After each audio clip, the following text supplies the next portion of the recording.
perkenankan kami berbagi larangan dan kesalahan ketika sujud. Ada beberapa hal yang diperintahkan atau dilarang oleh Nabi Shallallahu Alaihi Wasallam ketika sujud. Di antaranya, 1. Tidak menempelkan hidung di lantai. Nabi Shallallahu Alaihi Wasallam bersabda, tidak ada solat orang yang tidak meletakkan hidungnya ke lantai ketika sujud. Nabi Shallallahu Alaihi Wasallam juga bersabda, la yaqbalullahu salatan la yusibul anfu minha ma yusibul jabin. Yang artinya, Allah tidak menerima salat bagi orang yang tidak menempelkan hidungnya ke tanah sebagaimana dia menempelkan dahinya ke tanah. Hadis riwayat Ibnu Abi Syaibah, Abdur Razzaq, dan disahihkan Al-Albani. Tidak menempelkan hidung di lantai menunjukkan sikap meremehkan sujud yang sempurna. Karena itu, Nabi Shallallahu Alaihi Wasallam memberikan ancaman keras bagi mereka yang tidak menempelkan hidung ketika sujud.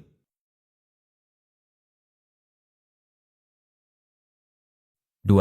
Meletakkan siku di lantai. Kesalahan ini disebutkan dalam hadis dari Anas bin Malik radhiyallahu anhu. Nabi Shallallahu Alaihi Wasallam bersabda, "I'tadilu fis sujud, wa la yabsut dira'aihi kal kalb." Yang artinya, bersikaplah i'tidal ketika sujud, dan janganlah kalian menghamparkan lengannya sebagaimana anjing menghamparkan lengannya di lantai. Hadis riwayat Bukhari. Imam An-Nawawi mengatakan, maksud hadis, bahwa wajib bagi orang yang sujud untuk meletakkan telapak tangannya di lantai dan mengangkat sikunya, serta meregangkannya dari lambungnya seregang mungkin, sampai kira-kira ketiaknya kelihatan andaikan tidak tertutup baju. Ini adalah tata cara sujud yang disepakati sunnahnya. 3. Membaca Al-Quran ketika sujud. Terdapat hadis yang melarang membaca Al-Quran ketika sujud. Dari Ibnu Abbas radhiyallahu anhuma, bahwa Nabi Shallallahu Alaihi Wasallam bersabda, "Ala wa inni nuhitu an aqra'al Qur'ana raqi'an aw sajida." Yang artinya, sesungguhnya aku dilarang untuk membaca Al-Quran ketika rukuk dan sujud. Hadis riwayat Muslim. Kemudian disebutkan dalam sebuah riwayat dari Ali bin Abi Thalib radhiyallahu anhu, beliau mengatakan, "Nahani hibbi sallallahu alaihi wasallam an aqra'a raqi'an aw sajida." Yang artinya, Rasulullah sallallahu alaihi wasallam melarangku membaca Al-Quran ketika rukuk dan sujud. Hadis riwayat Muslim dan Nasa'i. Catatan, dibolehkan membaca doa dari Al-Quran ketika sujud, namun dengan niat membaca doa, bukan membaca Al-Quran. Keterangan selengkapnya diuraikan di pembahasan tentang berdoa ketika sujud. 4. Menyibak rambut yang menjuntai ke bawah. Di masa Nabi Shallallahu Alaihi Wasallam, rambut lelaki kebanyakan panjang, dan Nabi Shallallahu Alaihi Wasallam melarang mereka untuk menyibak rambut ketika sujud, artinya dibiarkan menjuntai di lantai.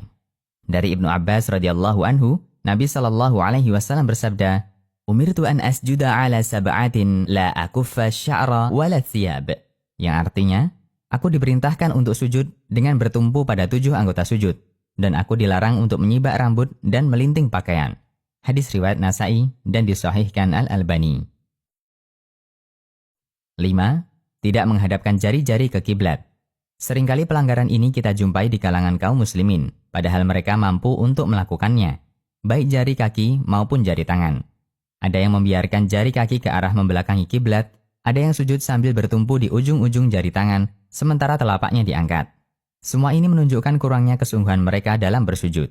Padahal Nabi Shallallahu Alaihi Wasallam suka menghadapkan anggota tubuhnya ke arah kiblat ketika sholat, sampai beliau menghadapkan jari jempolnya ke arah kiblat. Sebagaimana keterangan Ibnu Umar radhiyallahu anhuma, beliau mengatakan, Nabi Shallallahu Alaihi Wasallam suka menghadapkan anggota tubuhnya ke arah kiblat ketika sholat, sampai beliau menghadapkan jari jempolnya ke arah kiblat. Hadis riwayat Ibnu Sa'ad dan disahihkan Al-Albani dalam buku Sifat Sholat. Semoga Allah membimbing kita untuk bisa melaksanakan sunnah-sunnah Nabi-Nya Shallallahu Alaihi Wasallam. 6. Tidak menempelkan kaki di lantai. Ada sebagian orang yang sujud sambil mengangkat ujung jari kakinya ketika sujud, sehingga tidak menempel lantai atau alas sujud. Tindakan ini termasuk perbuatan yang membahayakan, karena bisa menyebabkan sujudnya batal, karena dia belum melengkapi 7 anggota sujud yang diperintahkan Allah melalui Nabi-Nya Shallallahu Alaihi Wasallam. 7. Merapatkan kedua tangan dan meletakkannya di bawah dada. Kebiasaan ini kerap kita jumpai di kalangan wanita ketika sujud. Mereka beranggapan bahwa sujud wanita adalah dengan menghimpitkan kedua tangan dan meletakkannya di bawah dada. Padahal hadis yang menceritakan hal ini adalah hadis lemah yang tidak bisa dijadikan sebagai dalil, sebagaimana yang telah diuraikan pada pembahasan sebelumnya tentang tata cara sujud wanita. Demikian, semoga Allah mudahkan bagi kita untuk menyesuaikan dengan sunnah dalam setiap ibadah yang kita lakukan. Allahu